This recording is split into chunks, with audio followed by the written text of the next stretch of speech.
तो नमस्ते दोस्तों, आज इस वीडियो में हम लोग जानेंगे अक्षांश व देशांतर रेखा के बारे में कि अक्षांश रेखा क्या है, देशांतर रेखा। तो अक्षांश रेखा किसे कहते हैं? ये है हमारा पृथ्वी।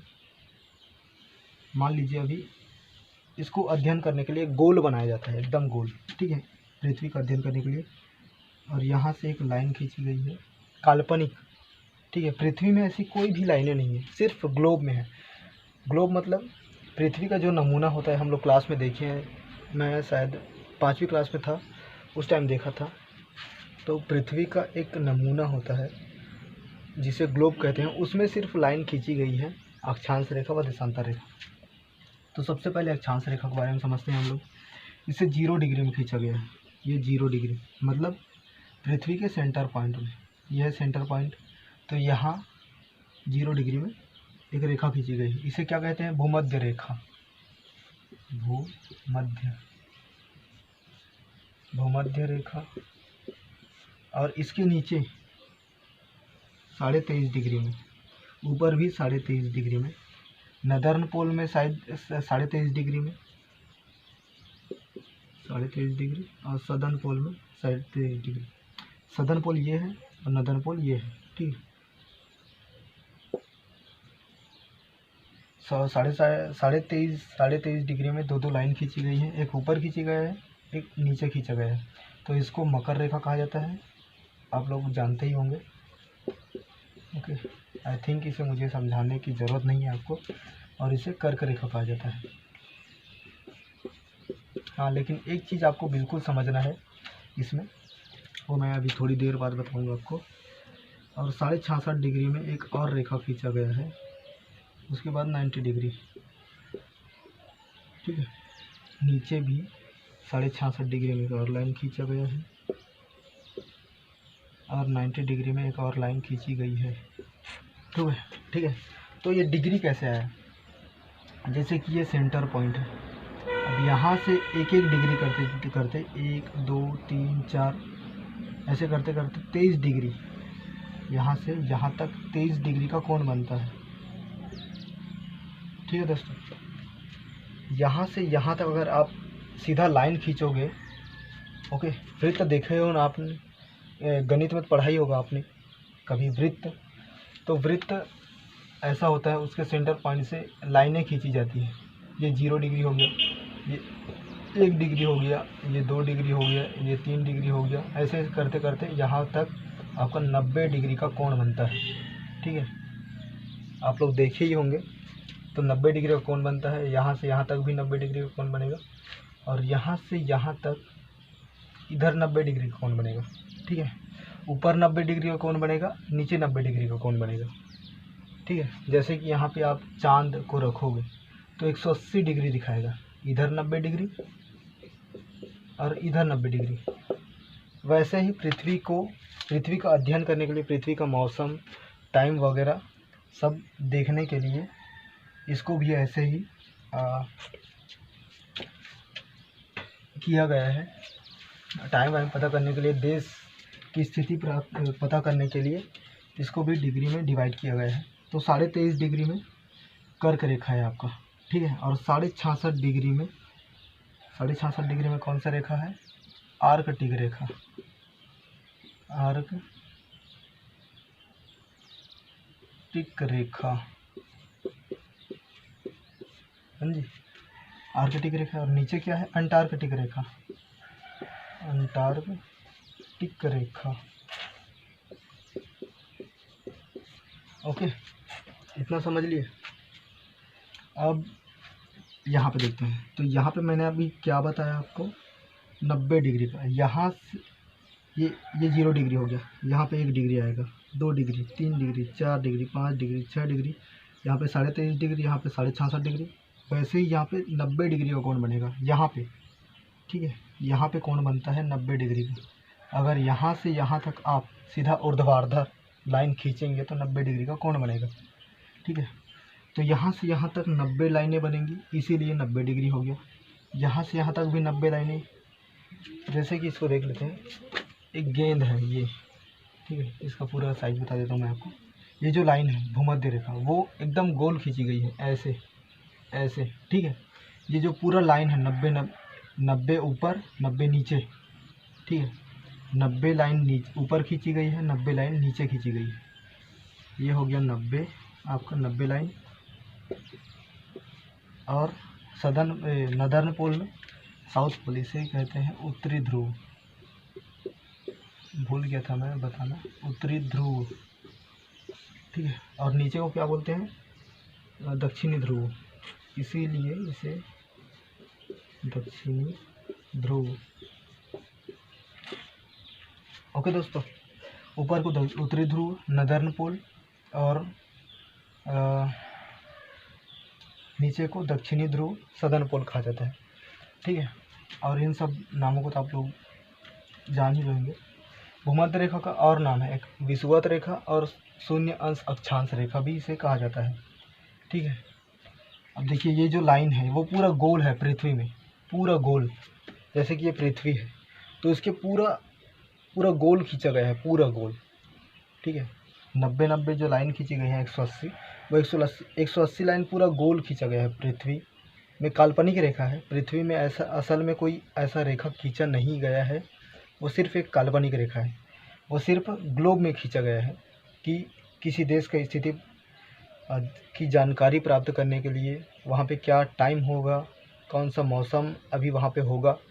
जैसे कि अभी भारत में गर्मी का मौसम है, तो आप लोग ग्लोब में देख सकते हैं, ग्लोब में उन लाइनों के द्वारा, जैसे कि अक्षांश रेखा हो गया, देशांतर रेखा हो गया, इन लाइनों से आप पता कर सकते हैं कि वहाँ पे कौन सा टाइम हो रहा होगा, अभी कौन सा मौसम होगा और कहाँ पे उस देश की स्थिति है, इसके लिए इसे खींचा गया है, ठीक है। तो ऊपर 90 लाइन हो गया और नीचे 90 लाइन हो गया, तो 90 कितना होता है, 90 प्लस 90 180, ठीक है। तो 180 लाइन 180 अक्षांश रेखा है, ठीक है, इतना समझ लीजिए। 180 ऊपर 90 है, उत्तरी ध्रुव पे 90 लाइन खींची गई है और दक्षिणी ध्रुव पे 90 लाइन खींची गई है, यहाँ से यहाँ तक। और इसको जोड़ देंगे, एक और जोड़ देंगे तो 181 हो जाता है, लेकिन इसको जनरली जोड़ा नहीं जाता है, इसीलिए 180 रहता है, ठीक है। तो अक्षांश रेखा कितना हो गया, इसे अक्षांश रेखा कहते हैं। ये पूरा जो है उसे अक्षांश रेखा कहा जाता है, ठीक है, अक्षांश रेखा।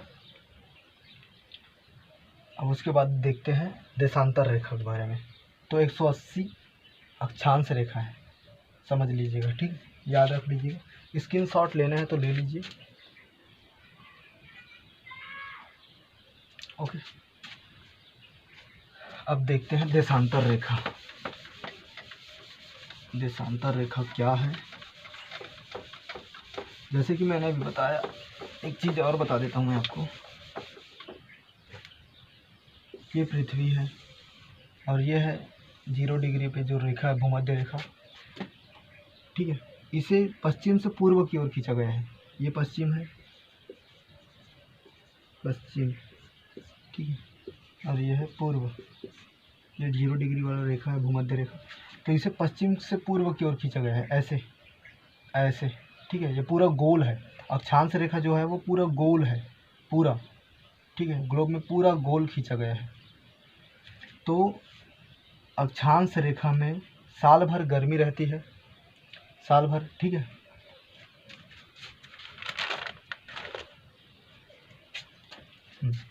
तो अक्षांश रेखा बोलता हूँ, सॉरी, भूमध्य रेखा में साल भर गर्मी रहती है, साल भर बरसात होती रहती है। इसमें सूर्य किरण एकदम सीधा पड़ता है भूमध्य रेखा में, ठीक है, क्योंकि ये ऐसे घूमता है, पूर्व से पश्चिम की ओर घूमता है, पश्चिम से पूर्व की ओर घूमता है, ऐसे, ठीक है, ना कि ऐसे।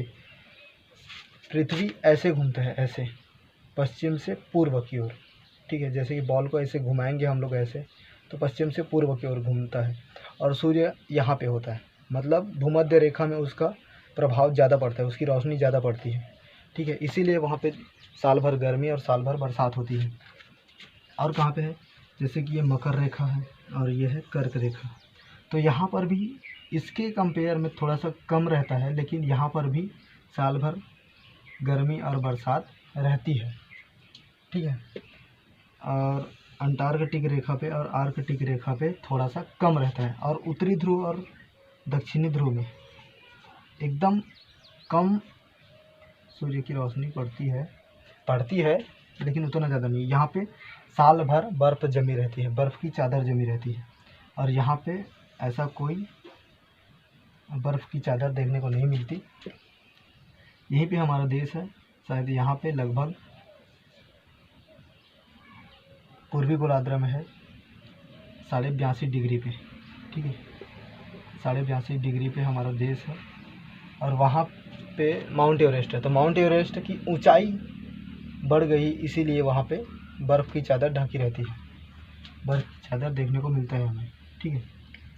तो यहाँ पे सबसे ज़्यादा गर्मी रहता है, यहाँ पे भी थोड़ा गर्मी रहता है और यहाँ पे रहता है। ऊपर और नीचे दक्षिणी और उत्तरी ध्रुव में बहुत ज़्यादा ठंड रहता है, वहाँ पे हमेशा साल भर, क्योंकि सूर्य का किरण तिरछा पड़ता है, थोड़ा सा तिरछा, क्योंकि ये गोल है तो तिरछा पड़ता है, इसीलिए वहाँ पे हमेशा ठंड रहती है, हमेशा बर्फ़ जमी रहती है, ठीक है। अब देख लेते हैं हम लोग देशांतर रेखा के बारे में। तो देशांतर रेखा को कैसे खींचा गया है? देशांतर रेखा में एक ये है सेंटर पॉइंट, ठीक है, इसको भी 0 डिग्री बोलते हैं। तो यहाँ से इसको पूरा गोल नहीं खींचा गया है, ठीक है, इसको पूरा गोल नहीं खींचा गया है, ऐसे खींचा गया है, ठीक है। ये 1 डिग्री हो गया, 2 डिग्री हो गया, ऐसे मान लीजिए इसमें भी 90 लाइनें हैं, ऐसे उत्तरी ध्रुव और दक्षिणी ध्रुव को मिलाते हुए खींचा गया है इसको, ठीक है।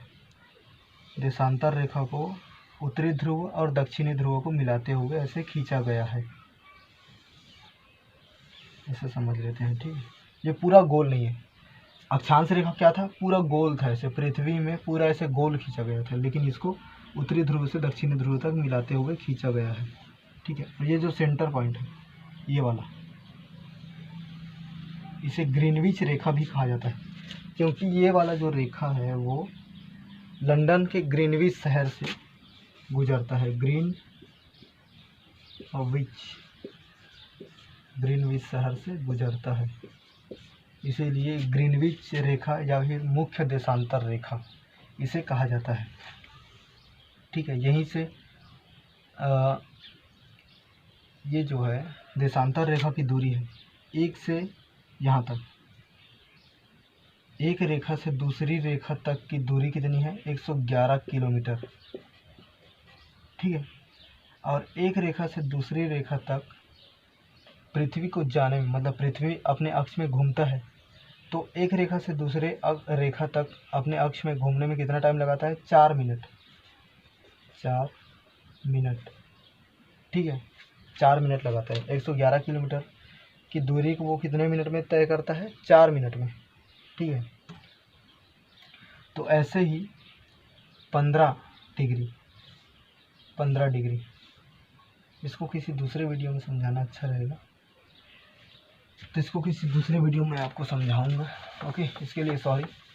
तो इसको बोलते हैं 0 डिग्री सेल्सियस को ग्रीनविच शहर से गुजरता है, इसीलिए ग्रीनविच रेखा या फिर मुख्य देशांतर रेखा भी इसे कहा जाता है, ठीक है।